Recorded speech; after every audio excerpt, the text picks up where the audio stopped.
São 5h12, 5h12. O prefeito do Rio, Eduardo Paes, hoje convocou a entrevista coletiva para fazer anúncios a respeito do BRT, do transporte coletivo aqui no Rio de Janeiro, especialmente dos corredores de ônibus articulados que carregam uma verdadeira massa e que estão vivendo uma dificuldade intensa, não só as empresas que alegam dificuldade financeira, mas também os passageiros que vivem uma dificuldade constante para poder utilizar, usufruir desse serviço.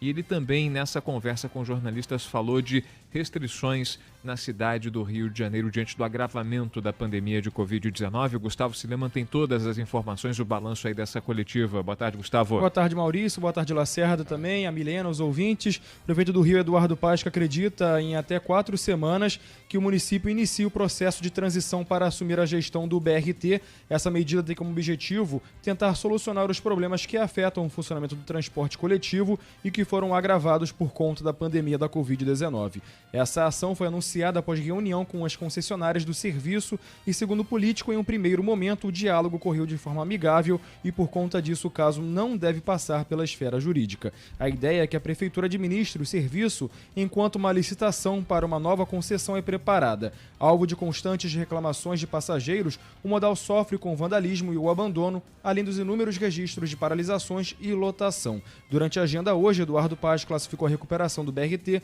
como um dos principais objetivos nessa nova gestão. Para o prefeito, os passageiros são tratados atualmente como gado. Desde o ano passado, foram 2 paralisações em um intervalo de 2 meses nos 3 corredores do BRT.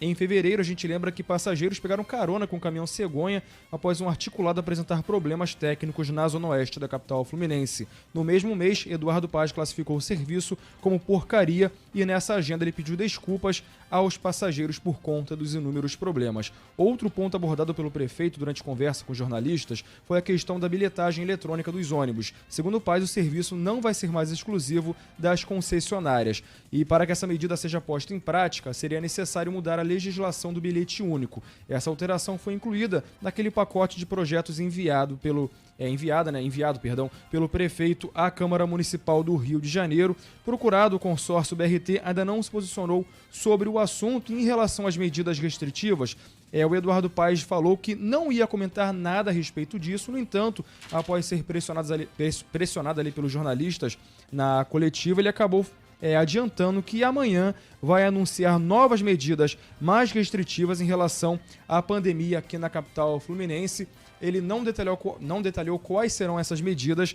No entanto, ele disse que uma das maiores preocupações, segundo ele, no momento, é o entorno do Rio de Janeiro. Ele voltou a falar que os números no Rio de Janeiro continuam positivos, apesar do avanço da pandemia e todos os indicativos do boletim Observatório Covid da Fundação Oswaldo Cruz. Ele falou, inclusive, sobre a questão também dos leitos e sobre fila de internação aqui no Rio de Janeiro.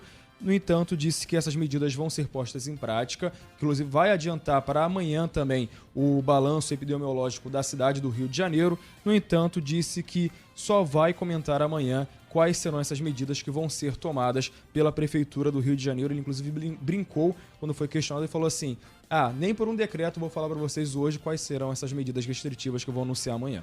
Amanhã, então, um boletim epidemiológico antecipado. Geralmente, às sextas-feiras, ele vai antecipar. Lembrando que em São Paulo, bandeira vermelha no estado inteiro, mas as medidas restritivas não foram assim um lockdown. A maior parte é em função da madrugada de bares e restaurantes de 11 da noite até 5 da manhã.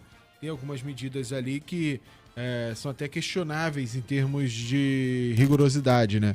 Aqui no Rio de Janeiro a gente vai acompanhar realmente nesse boletim da Fiocruz, que a gente vai ouvir aqui já já a reportagem da Amanda Martins. O Rio de Janeiro está junto com a Amapá, umas 2 cidades com a taxa de ocupação de leitos mais baixas do Brasil. Você vê o mapa do Brasil sufocando o Rio de Janeiro, é o mapa lá em cima, mas todos os estados no entorno do estado do Rio de Janeiro estão sufocando com taxas nas alturas.